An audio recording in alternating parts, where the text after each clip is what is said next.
Des clés pour vivre avec Nathalie Cardon. Cette semaine au micro, je reçois Ludovic Pott, auteur de ce premier livre paru récemment. C'était le 19 mars 2021 aux éditions Docteur Angélique, de la schizophrénie à Dieu. Vous l'avez compris, cette semaine, nous allons évoquer cette maladie de la schizophrénie. Bonjour Ludovic Pott. Bonjour. Alors votre prénom et votre nom, voilà. Ludovic, c'est pas Ludovic avec un C, mais c'est Ludovic avec un G. C'est bretonnisé, donc c'est pas breton, mais les parents ont voulu faire original. Et donc Ig ou Ic en breton c'est petit, donc c'est petit Ludovic. Et Pott? Alors c'est un mot breton qui signifie garçon. Et j'ai choisi comme pseudonyme sur internet serviteur. Et après j'ai compris en fait un peu le sens de ce mot garçon. Comme en anglais on dit boy, et donc ça peut être serviteur aussi. Comme garçon de café aussi, c'est voilà, serviteur. Alors, on va découvrir un peu cet ouvrage, ce livre témoignage qui aborde cette maladie lourde. Est-ce qu'on peut parler de maladie lourde quand on parle de schizophrénie, Ludovic? Eh ben, on est reconnu comme handicapé par la société. Et donc, bien sûr, chaque schizophrène est différent, avec des symptômes différents. On n'est pas égaux dans la maladie et certains le vivent mieux que d'autres. Et pour moi, la foi m'aide à mieux vivre ma maladie. Alors, la foi vous a conduit en 2018, je crois, ici dans ce sanctuaire de Lourdes, où nous enregistrons, pas très loin de la grotte Massabielle. Racontez-nous un petit peu très vite comment vous avez débarqué avec vos valises ici à Lourdes, et puis dans un lieu que vous pouvez présenter à nos auditeurs, cette association d'Aigues Vives, où vous vivez un peu en communauté. Alors, racontez-nous. Alors, pendant 33 mois, j'ai été dans un monastère à Évian, la congrégation de Drame d'Espérance. Et en fait, on m'a signifié que, à cause de ma fragilité, j'étais pas fait pour la vie monastique. Et Aigues Vives est donc des demeures où l'on peut vivre à plusieurs en étant stabilisé par un traitement et en ayant plus ou moins la foi. Et c'est très difficile d'entrer parce que les places sont chères et c'est vraiment la providence qui s'est manifestée, puisque une nouvelle demeure s'est ouverte et donc il y avait 8 places disponibles en plus et donc j'ai pu entrer aux demeures d'Aigues Vives à Lourdes. Est-ce qu'on peut dire que c'est l'un des premiers miracles? Vous avez eu ce miracle d'avoir une place très vite? Il y a plusieurs moments où j'ai eu la providence dans ma vie, oui. Et on va parler bien sûr de mon métier d'auxiliaire de vie. Et donc j'ai fait un déménagement. Et la personne que j'ai aidé à déménager m'a dit « Je cherche quelqu'un pour m'occuper de mon mari ». Et moi j'ai dit « Je cherche quelqu'un qui m'occupait ». Ça fait plusieurs mois que j'étais à Pôle emploi, à la MDPH, enfin plein de choses pour essayer de trouver un... Et donc ça s'est fait naturellement et sans passer par... Alors, est-ce que vous pouvez nous raconter un peu comment on vit dans cette association, dans la vie de tous les jours, cette vie quotidienne, où des hommes et des femmes se côtoient, masculin, féminin? Donc on est 3 hommes pour 6 femmes, 9 personnes à la demeure. Et il y a des activités le matin liées au ménage, à la cuisine, aux espaces verts, aux courses, l'organisation de la maison, bien sûr. Et vous y participez vous-même? Un peu moins depuis que je travaille, mais au maximum de mes possibilités. Et alors, ce lieu particulier de Lourdes, c'est un appel pour être près de la Vierge Marie, de celle qui s'est présentée en 1858 à Bernadette comme l'Immaculée Conception? Alors moi je suis très attaché aux apparitions de Fatima, dans mon histoire ça m'a beaucoup apporté, mais vivre si proche d'un sanctuaire c'est vraiment une grande grâce et j'ai pu vraiment découvrir Sainte Bernadette et son message. J'étais venu 3 fois plus jeune en colonie de vacances dans la région et on faisait un jour à chaque fois à Lourdes, donc je connaissais un petit peu Lourdes et là j'ai pu vraiment approfondir. Qu'est-ce qui vous a... Alors, on va venir aux choses qui sont un peu et qui seront le cœur de cette série, cette maladie de la schizophrénie. Ce livre, vous l'avez écrit. Pour quelle raison? Besoin de mettre par écrit votre histoire et votre parcours de malade schizophrène, Ludovic? Alors, donc, on le verra plus tard. J'ai frôlé la mort et... l'inspiration est venue très très forte, mais sans explication. Il faut que je témoigne, il faut que j'écrive. Et donc j'ai commencé à écrire sur des cahiers, plus tard sur l'ordinateur. Et donc, mais j'aimais pas ce que j'écrivais parce que j'étais encore dans un esprit rebelle en fait à la société. Et j'avais du mal à me sortir de ça. Et donc c'était en 2005 que j'ai commencé à écrire. Donc c'était il y a longtemps. En 2015, j'ai cru donc j'avais une vocation monastique. J'ai tout jeté, cahier, j'ai donné mon ordinateur, j'avais vraiment plus rien. Et de retour à Lourdes, et ben en méditant devant le Saint-Sacrement, c'est revenu. Mais c'est pas une voix, c'est une impulsion intérieure qu'il fallait témoigner, quoi. Donc l'écriture et le but est pour témoigner de cette maladie. Et cette maladie fait souvent très peur. Ludovic, vous l'expliquez comment? On méconnaît cette maladie, peur du malade, peur de... Mais ben déjà, qu'est-ce qu'elle dit, cette peur? Il y a un grand vide, puisqu'il y a très peu de schizophrènes qui se font, par exemple, éditer ou qui passent à la télévision ou qui témoignent de leur maladie. Et donc, tout ce qu'on ne connaît pas fait peur. Et donc, comme on ne connaît pas ce dont ces personnes souffrent, eh ben... Alors, quand on parle de schizophrénie, on peut entendre aussi, on parle de souffrance psychique, souffrance du cœur, souffrance de l'âme. Eh ben, la société a une pression sociale pour la réussite, être toujours le meilleur. Et donc, quand on est schizophrène, eh ben, on est confronté à de grosses difficultés, avec des traitements efficaces, mais qui ont des effets secondaires, et des difficultés à travailler, des difficultés à fonder une famille. Et donc, quand on est invité chez des amis ou quand nos parents reçoivent des personnes, parfois on nous demande qu'est-ce que tu fais dans la vie? Et ben, tout de suite, parfois certains s'en vont. Certains me disaient, je ne supporte pas, je m'en vais, quoi. Et donc, c'est très difficile d'avoir une vie sociale. Donc, on peut parler aussi de l'isolement du malade atteint de schizophrénie. Oui. Et au fond, même dans son parcours de vie, parcours professionnel, s'installe une forme de précarité. C'est ce qu'on peut aussi entendre. Oui, et donc la foi aide justement à avoir une relation, être en relation avec le Seigneur. Et donc alors au niveau du rétablissement, c'est quelque chose de formidable. Alors on peut entendre que la foi vous a restauré, vous a remis debout. Me relever par terre même, oui. Oui. C'est une grande force pour affronter le quotidien et le combat spirituel, porter sa croix. Alors, ce qui m'intéressait, nous avons un peu eu quelques échanges téléphoniques pour préparer cette série des clés pour vivre. Vous avez trouvé, personnellement, je trouve, vos propres clés et surtout cette clé qui m'a paru très intéressante et vous m'avez interpellé, cette lucidité de la maladie. Vous êtes très lucide. En fait, j'ai fait des études d'infirmier au départ. Et donc, j'ai arrêté en redemande de 3e année. Et c'était un IFSI, un institut de formation en soins infirmiers, qui était à vocation psychiatrique. Et donc, depuis 1993, je crois, les deux psychiatriques et soins généraux se sont rapprochés. Mais ça dépendait d'un hôpital psychiatrique. Et donc, on a eu beaucoup de cours par rapport à ça. Et donc, j'ai pu avoir des notions de psychologie et de psychiatrie qui m'ont aidé plus tard à savoir où j'en étais, oui. Alors moi je vous propose, Ludovic Pott, de vous retrouver dès demain. C'était les premières minutes d'entrer dans cette série. Je rappelle que vous venez d'écrire votre tout premier livre, je dis bien le premier. Vous avez aussi un autre projet d'écriture, je crois, et on en saura peut-être un peu plus d'ici la fin de la semaine. Ce livre est un livre témoignage où vous vous dévoilez, où vous mettez à nu aussi votre expérience avec vos chutes, vos rechutes, vos prises de médicaments, vos tentatives aussi de suicide, une ou deux, vos bouffées délirantes. Oui. Et donc on en parle, si vous le voulez bien, dès demain, dans avec cette joie. Même émission et toujours à la même heure. Merci.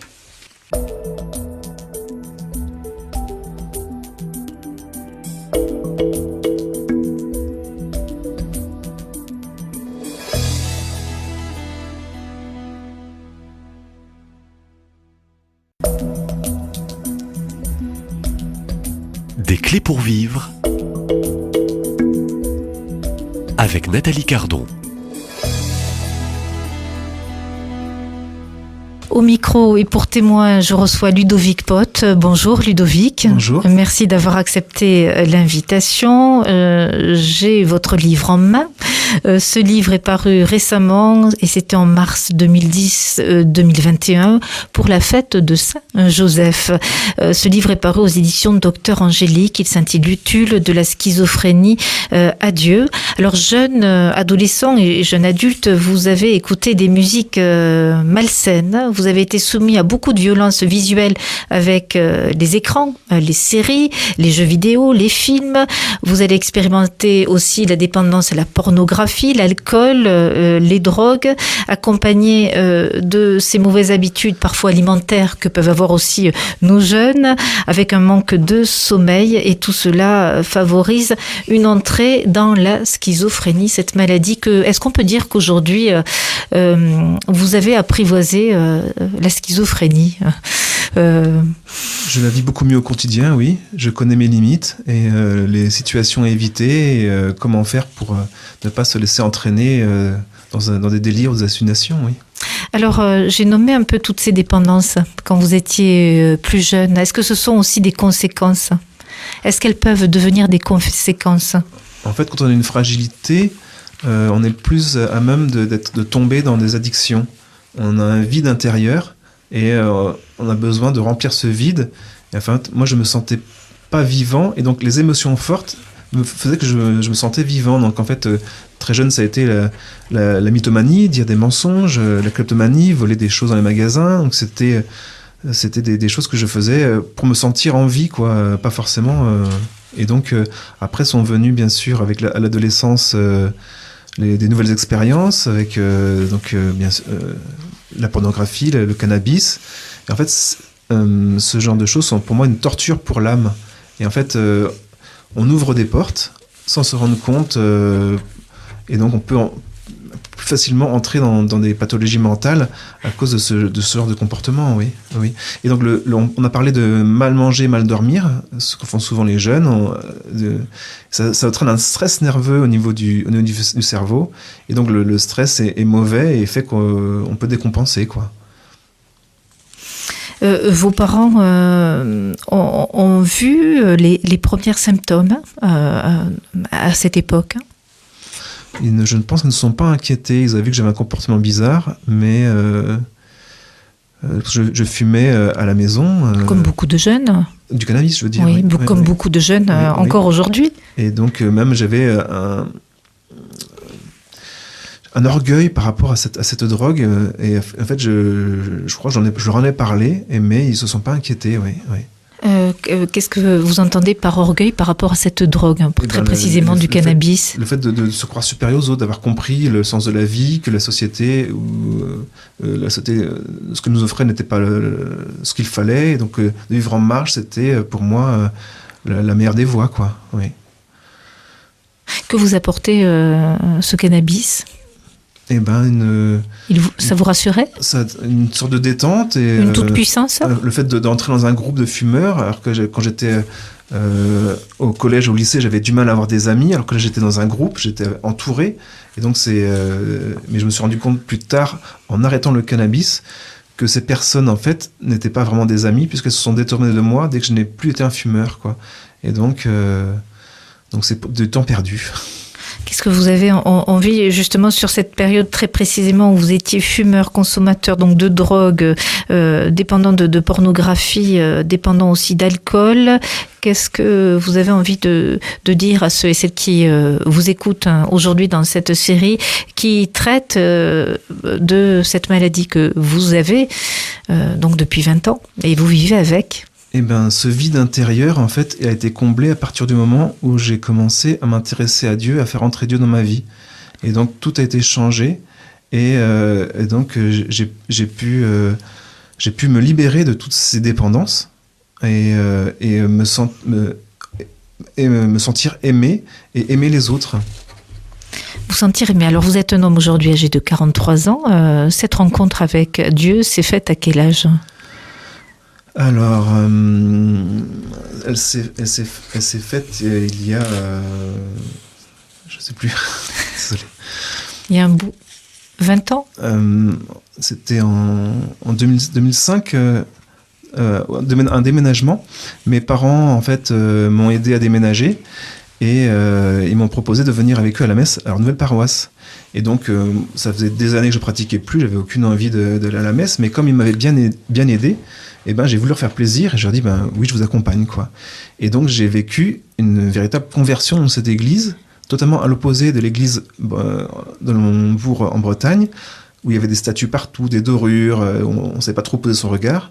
C'était une église toute blanche, avec un seul Christ en croix derrière l'autel, une petite chapelle derrière avec la Vierge Marie, avec une chorale de jeunes, avec des enfants, avec des gens de toutes les origines, avec un prêtre qui a fait une belle homélie. Et je me sentis bien. Et j'étais tellement mal à l'époque intérieurement que vraiment c'était ce sentiment, j'avais envie de le vivre et de continuer à le vivre. Alors vous formulez souvent ce mal-être et ce vide. Ça se manifestait comment, ce mal-être et ce grand vide intérieur? J'ai l'impression de ne pas avoir d'identité, en fait, de ne pas avoir de personnalité, être une page blanche, quoi. Et de se laisser balloter par la vie et sans savoir où j'allais, quoi. Alors la page blanche, vous ne l'avez pas eue au moment de l'écriture, hein. Parce que je rappelle que votre livre, vous avez écrit 161 pages. Oui. Et, l'écriture a été facile, hein? Plus facile à partir du moment où j'ai commencé à écrire à Lourdes, oui, parce que là j'aimais ce que j'écrivais, c'est ça que je envie de partager, ma foi, quoi. Notre vie, pour être réussie, il faut qu'elle soit tournée vers Dieu, qui est à l'origine de notre vie, et on retourne vers lui. C'était quoi votre moteur en écrivant ce livre? C'était d'abord aussi peut-être un travail sur soi, parce que dans la schizophrénie, on a besoin de s'exprimer, et donc c'est un peu un moyen artistique de m'exprimer, et donc j'ai vraiment apprécié ces moments où on cherche des mots, on cherche à faire des belles phrases, et c'était très bon au niveau mental, oui. Oui. Et ensuite, comme je parle, le fait de pouvoir donner son expérience et que les autres puissent profiter de cette expérience pour ne pas retomber dans les mêmes erreurs. Est-ce que l'écriture du livre vous a, au fond, libéré? En fait, le titre, c'est la schizophrénie à Dieu. Et je voudrais dire en fait que Dieu ne m'a pas guéri de ma schizophrénie, et je voulais témoigner en fait de la folie d'une vie sans Dieu. Depuis que j'ai Dieu dans ma vie, je suis heureux, je suis épanoui, je sens une paix intérieure, et c'est ça que j'ai envie de répandre autour de moi, quoi. Schizophrénie et folie? Il y a différents mots. Après, possession aussi. Alors, la possession, à mon avis, c'est on ne se contrôle plus. Et vous avez vécu ces moments de non-contrôle de vous-même? Alors, j'ai toujours senti que j'avais ma liberté et que je n'étais pas contraint à faire des choses que je ne voulais pas.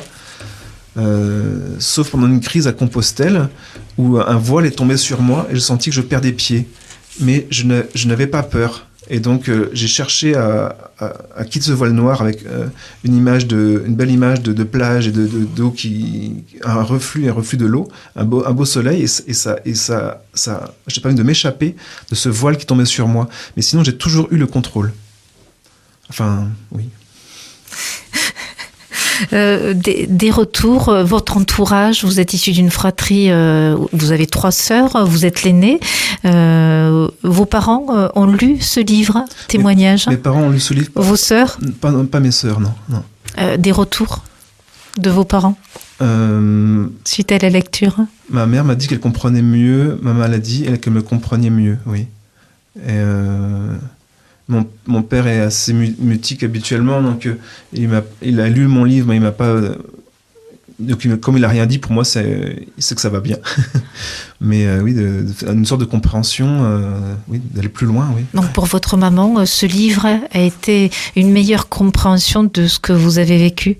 Et de ce que je vivais intérieurement, oui. Alors, vous avez dit tout à l'heure, Dieu ne vous a pas guéri de la schizophrénie. Vous prenez un traitement? Oui. Depuis 2012? Alors, 2012, c'est la dernière période où j'ai arrêté le traitement et le suivi. Je me suis cru guéri, comme beaucoup, Et donc, ça a duré 9 mois et j'ai fait une crise carabinée à Compostelle. Et donc maintenant, le traitement, pour moi, est très important. Il me semble que les portes que j'ai ouvertes, ça permet de les fermer. Et donc, en période de stress, je peux avoir des débuts de voix qui viennent, mais j'arrive à contrôler en faisant autre chose, par exemple, en se mettre en prière ou s'occuper, et les voix disparaissent. Et donc, le traitement, pour moi, est sacré, oui. Oui, les voix qu'on entend, c'est le signe aussi de la maladie, de la schizophrénie. Oui, oui. Et pour moi, c'est le début, c'est les voix. Ensuite, je parle d'un délire intérieur, oui. Alors, vous allez nous parler un peu de ces voix que vous avez un peu fréquentées tout au début. Et aujourd'hui, vous ne les fréquentez plus ou vous les maîtrisez? Alors, vous arrivez à les maîtriser? Je pense qu'il y a une étude intérieure d'écoute et une étude intérieure de rejet. Et donc, au début, c'est un phénomène extraordinaire. On se dit, qu'est-ce qui m'arrive? Et donc, la personne est entièrement tournée vers le phénomène.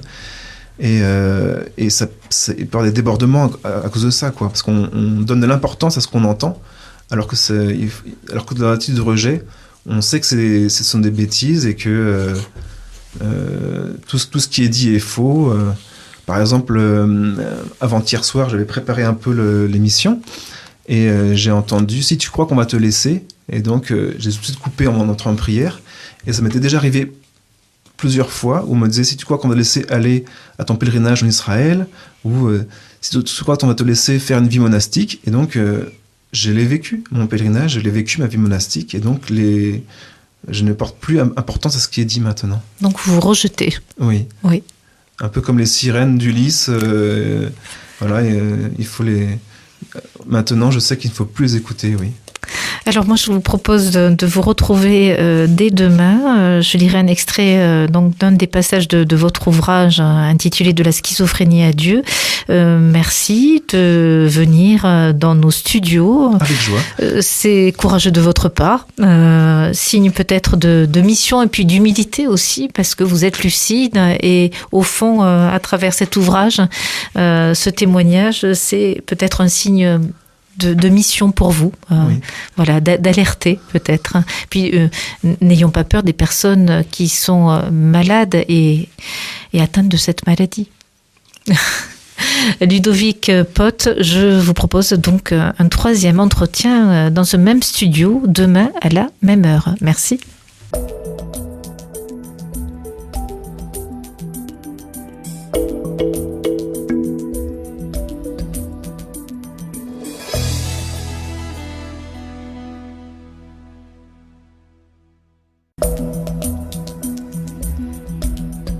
Des clés pour vivre avec Nathalie Cardon.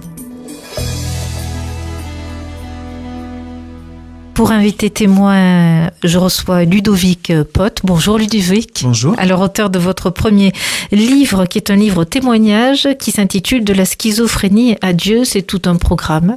Et c'est votre témoignage et c'est votre programme.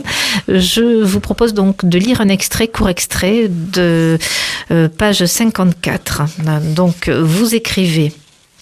Puis une voix m'a dit, on va parler des voix, voilà, on va parler des voix. Si tu crois en moi, saute par la fenêtre. J'ai répondu pourquoi. J'aurais dû répondre comme saint Paul sur le chemin de Damas. Qui es-tu pour que je croie en toi? La voix a repris. Quelle est ta plus grande peur? C'est le vertige. Enfant, cette phobie pouvait me procurer des peurs paniques. J'avais le fort sentiment intérieur qu'il n'allait rien m'arriver, qu'un miracle allait se produire. Montant sur le rebord de la fenêtre, c'est vous qui écrivez, Ludovic, page 55, un grand tremblement m'a saisi.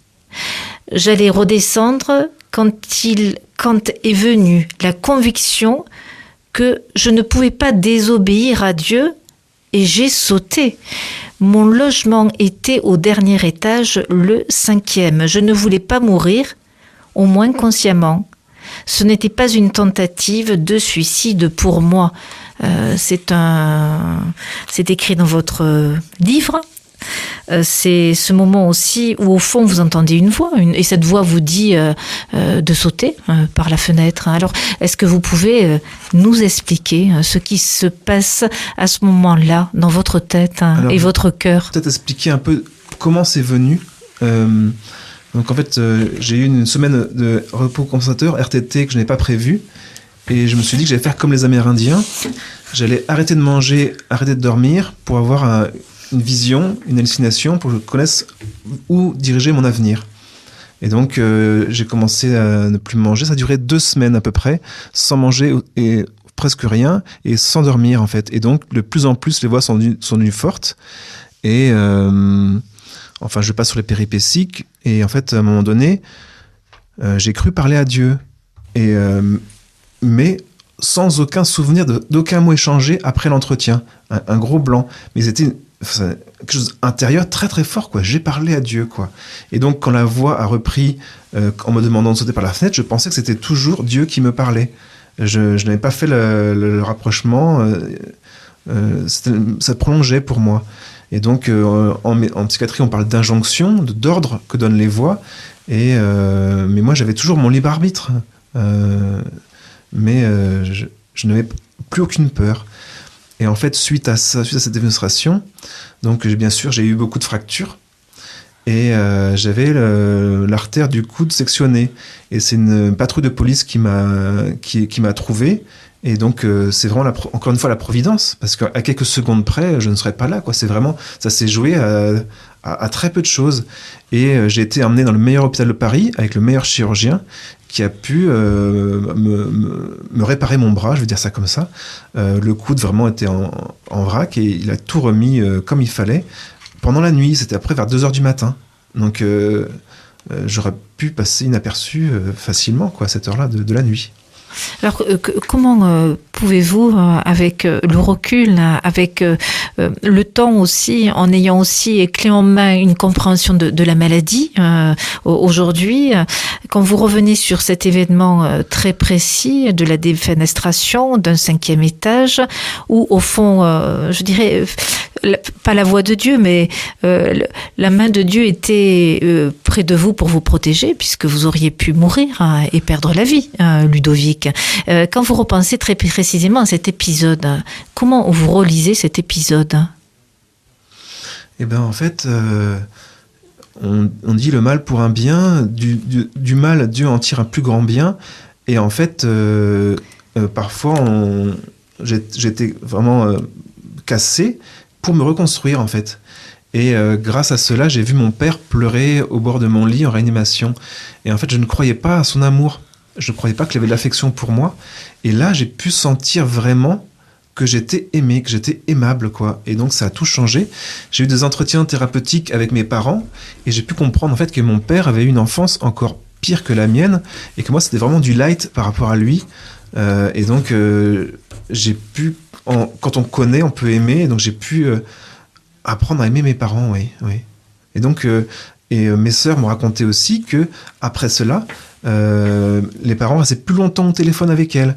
Les liens sont renforcés au niveau familial grâce à Est-ce que les liens ne se sont pas renforcés pour vous, Ludovic, avec votre père? Oui, petit à petit, oui. Et donc, parce qu'on peut entendre, on peut lire aussi une blessure dans la relation père-fils, dans ce que vous témoignez maintenant. Dans ce moment très précis, en fait, vous sentiez aimable et aimé de votre père, et vous découvriez par la même occasion que ce père avait souffert dans son enfance. Oui. Je n'ai pas compris la question.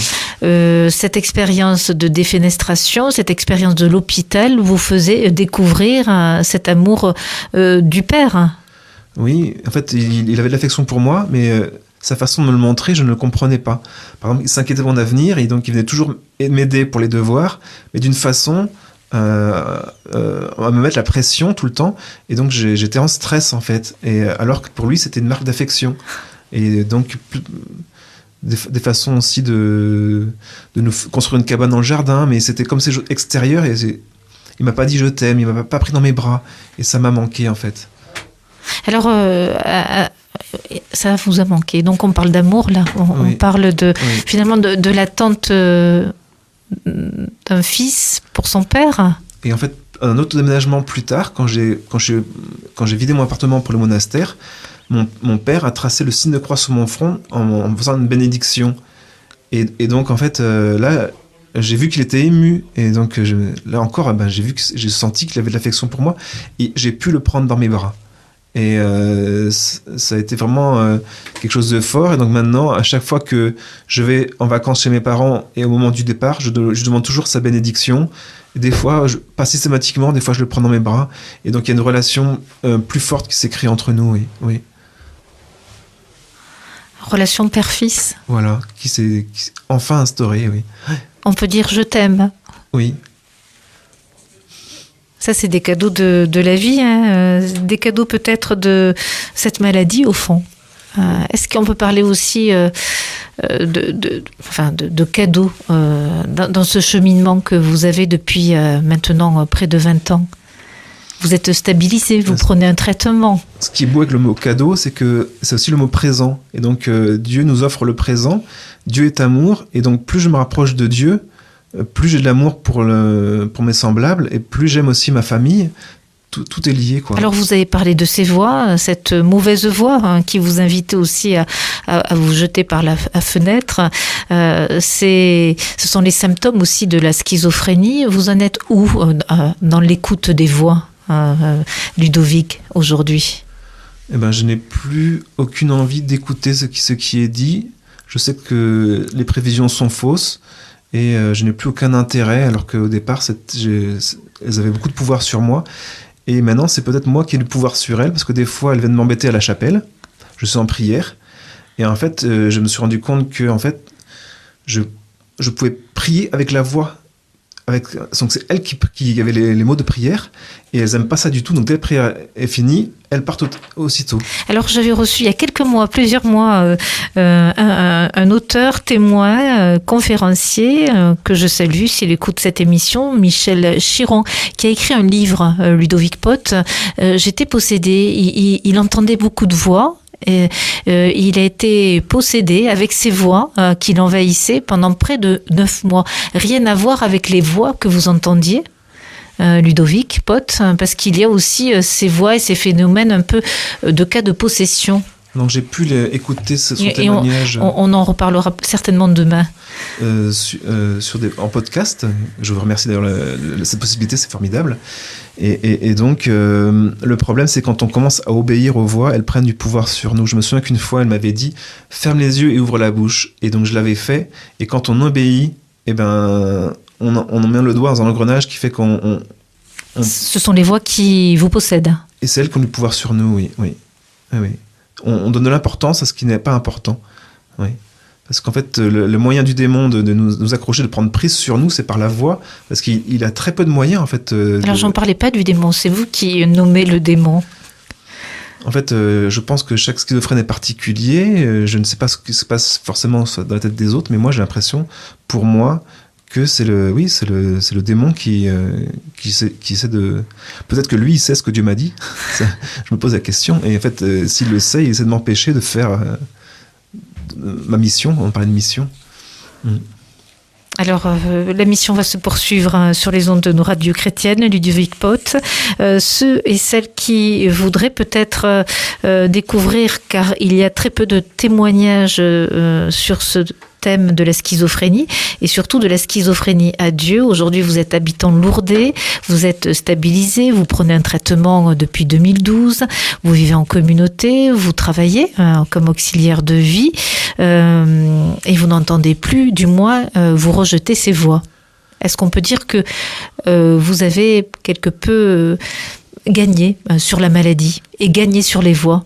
En fait, oui. Une des dernières fois que j'ai entendu les voix, elle me disait « On pourra te donner tout ce que tu veux ». J'ai entendu ça, j'étais stupéfait. Mais moi, ce que je veux, c'est Dieu. Donc, elle ne peut pas me l'offrir. Donc, j'ai bien rigolé. Et dernièrement, plus tard, elle me disait « Tu as bien avancé sur le chemin de la perfection ». En fait, un des derniers vices, c'est l'orgueil, quoi. Donc, elle essaie de m'enfoncer dans l'orgueil, alors que je sais très bien que je veux pas grand-chose, quoi. Alors on va écouter les bonnes voix et on va écouter surtout la voix du Seigneur et votre voix de témoin, Ludovic Pott, dès demain, toujours dans cette même émission où nous enregistrons dans ces studios pas très loin de la grotte Massabielle où est apparue la Vierge Marie qui est importante aussi dans votre parcours de chrétien aujourd'hui. Un grand soutien de Marie dans votre vie de tous les jours, je crois. Et l'Ave Maria est quelque chose de très fort. J'ai des citations qui disent en fait que rien que l'Ave Maria peut faire fuir le démon, quoi. Le curé d'Ars, Saint François d'Assise et Saint Louis Grinon de Montfort l'ont écrit, quoi. Alors, on écrit une nouvelle page demain dans une nouvelle émission. À demain. Merci.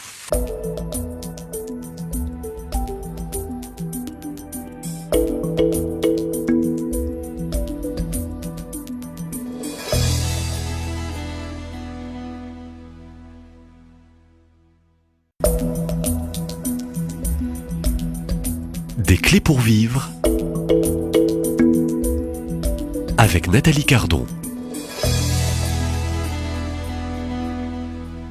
Bonjour Ludovic Pott. Bonjour. Auteur de ce livre, et c'est la première fois que vous écrivez, paru aux éditions Docteur Angélique, de la schizophrénie à Dieu. Vous avez rendu public par cet écrit et ce témoignage votre maladie. Vous n'avez plus honte de cette maladie qui s'appelle la schizophrénie, qui reste et demeure peut-être encore aujourd'hui un sujet tabou.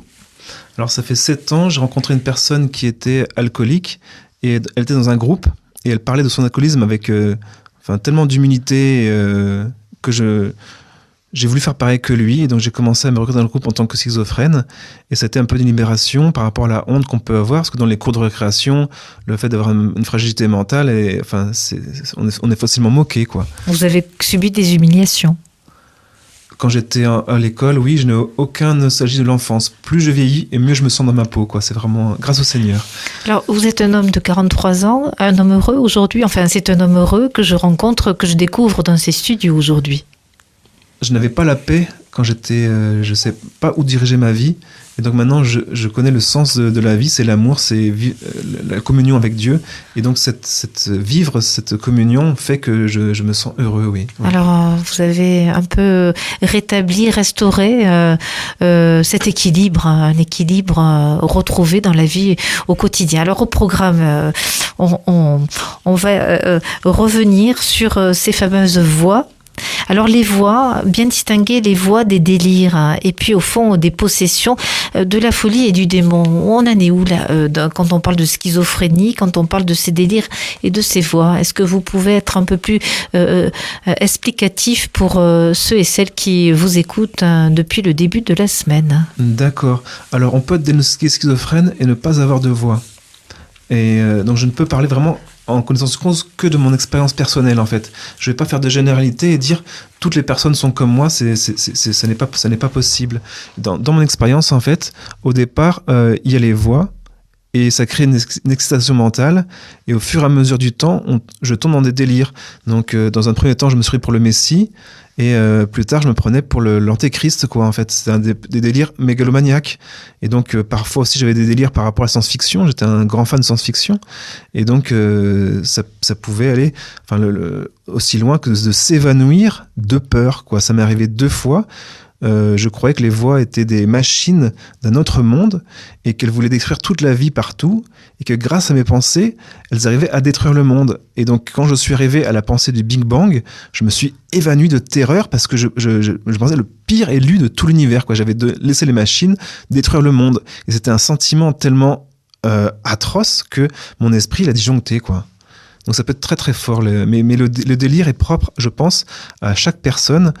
Et pour moi, les voix sont plus du démon, et elles prennent des prises sur nous et elles essayent de nous détruire, en fait, d'être violents contre soi-même ou violents contre les autres, enfin, de faire du mal, quoi.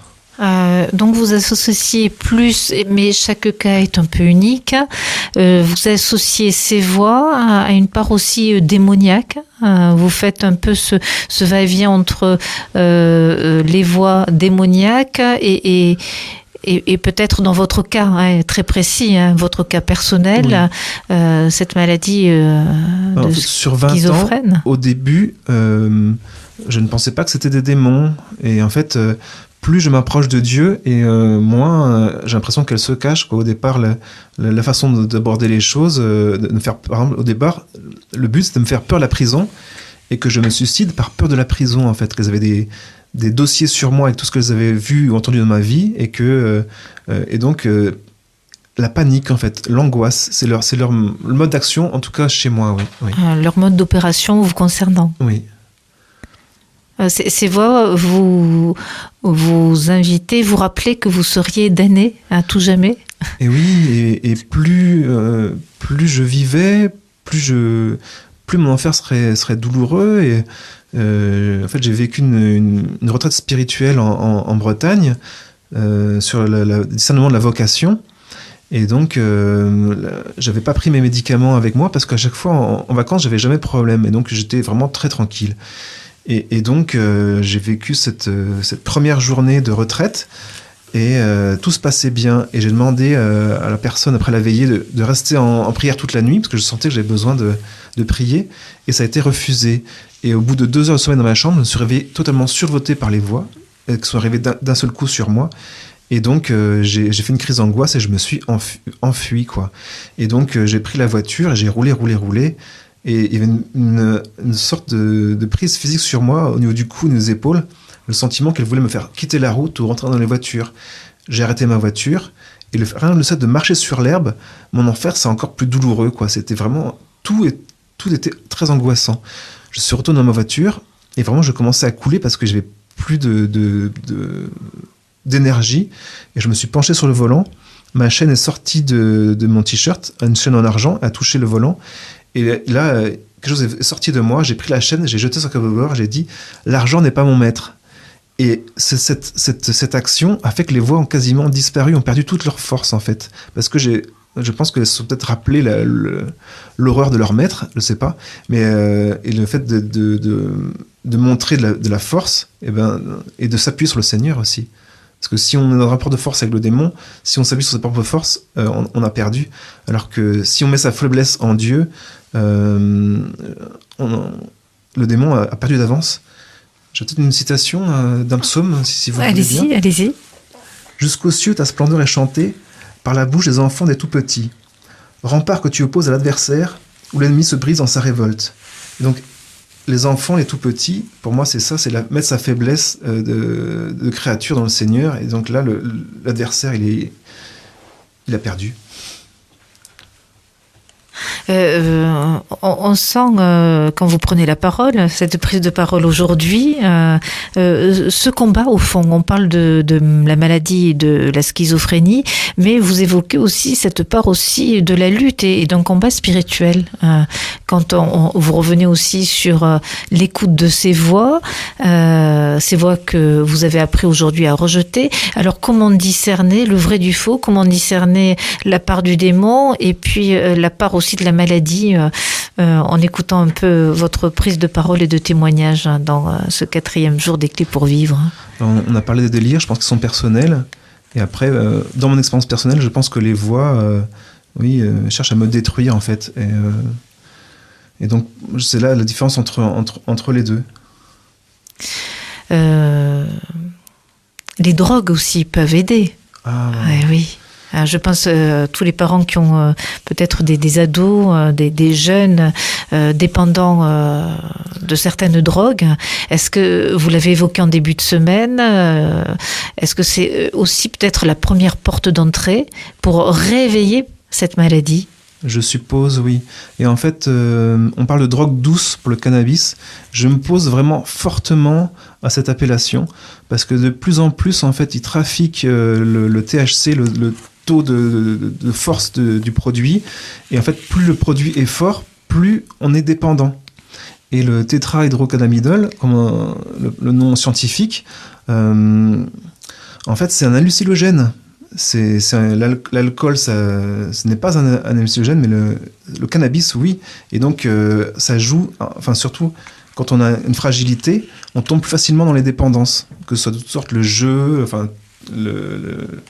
les écrans, enfin, quand on a une fragilité, on cherche à remplir un vide. Et donc, le cannabis remplit ce vide, et comme c'est dose dépendant, on augmente les doses de plus en plus. Et donc, on s'enferme, en fait. Ça vous inquiète, hein? Par rapport aux jeunes, oui. Par rapport aux jeunes. J'ai vu des jeunes fumer dans les rues à Lourdes, et j'avais envie d'aller vers eux et de leur dire à quel point c'est mauvais. Et en fait, j'ai prié pour ces personnes parce que j'ai parlé d'orgueil par rapport au cannabis. Je pense que oui, ça nous pousse à nous croire supérieurs à la société, supérieurs aux autres, à avoir tout compris. Et en fait, non, c'est l'inverse qui se passe. C'est que au départ, il y a des faits positifs, mais ce qui nous arrive par la schizophrénie, c'est exponentiellement plus fort que tous les aspects positifs que ça a pu avoir, quoi. C'est en automédication. En fait, on entre dans la maladie, quoi. Alors merci pour cette prise de parole, Ludovic Pott, auteur de ce livre Témoignage de la schizophrénie à Dieu. Je vous propose un tout dernier rendez-vous demain dans ce même lieu et à la même heure. À demain. Merci. Au revoir.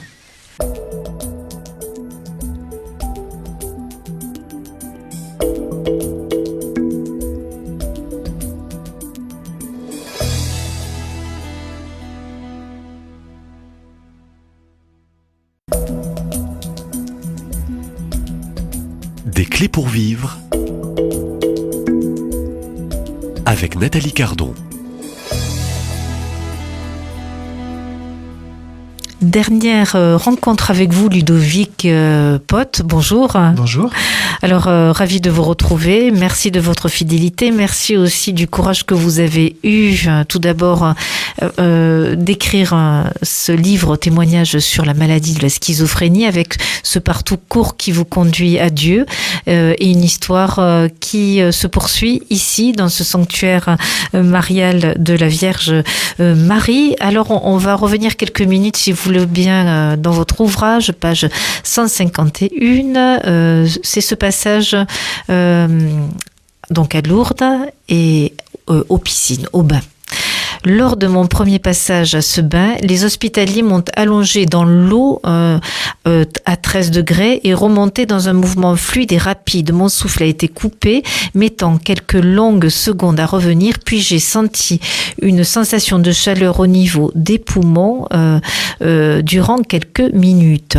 Le soir venu, pendant le chapelet, en commun à la chapelle de la demeure, cette sensation de chaleur est revenue. Je me suis alors demandé si mon passé de fumeur avait été remis à zéro par la grâce de Maman Marie, etc., etc.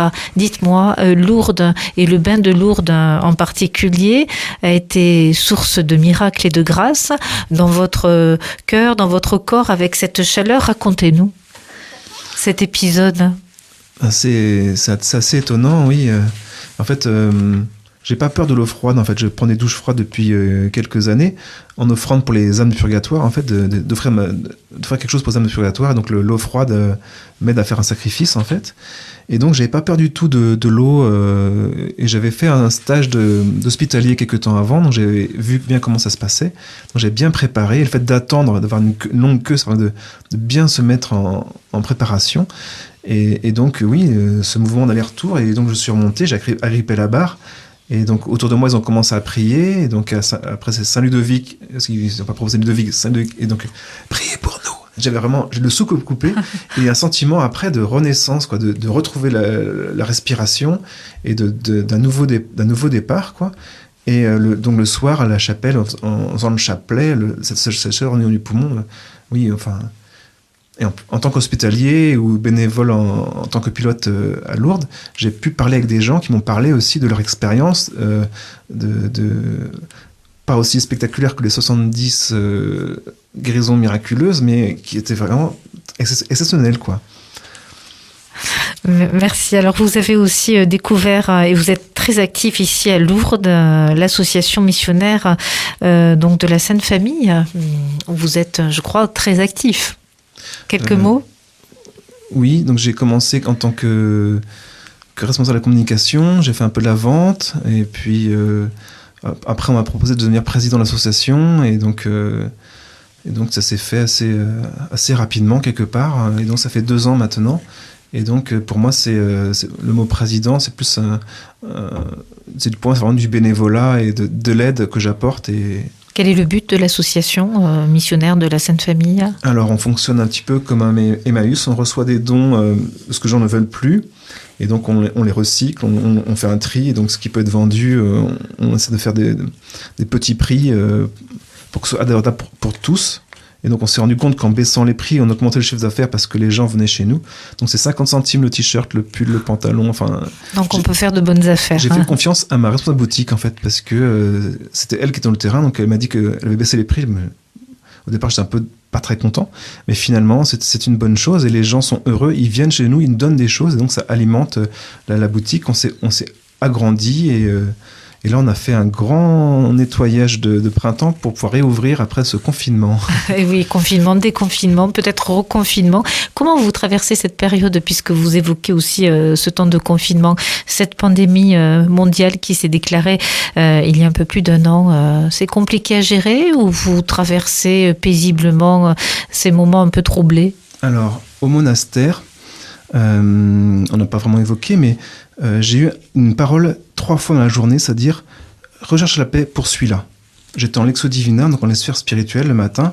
Je lis la règle de Saint-Benoît dans le prologue, et voilà ce que je lis, et ça me touche. Ensuite, après le chapitre de l'après-midi où le prieur lit la règle, on tombe sur le même passage. « Recherche la paix, poursuis-la ». Et donc le soir, c'était un lundi, donc on prie Compli, l'office de Compli, et donc il y avait le psaume 34 avec recherche la paix pour celui-là. Et donc pour moi, c'était vraiment une révélation. Et donc depuis, je n'écoute plus les informations en fait. Je ne cherche plus. Maintenant, c'est les autres résidents qui me parlent de ce qui se passe dans le monde, ou mes parents, ou les amis. Mais je m'informe plus avec la télévision, justement parce que ça me fait perdre la paix. Oui.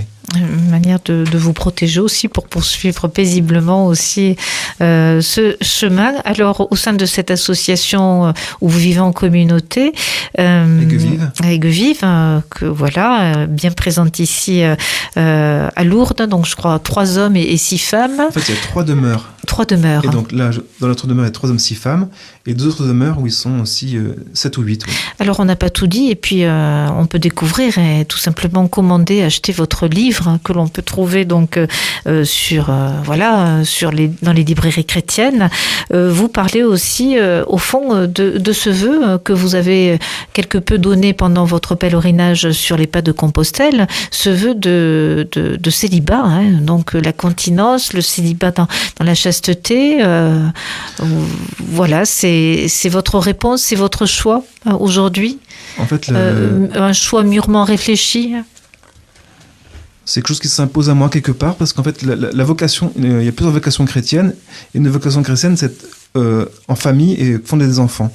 Et donc, je me sens pas appelé à avoir des enfants, en fait, à fonder une famille. Par contre... C'est la maladie qui vous freine pour un tel engagement, prise de risque? J'ai eu des expériences amoureuses qui sont plus ou moins bien passées.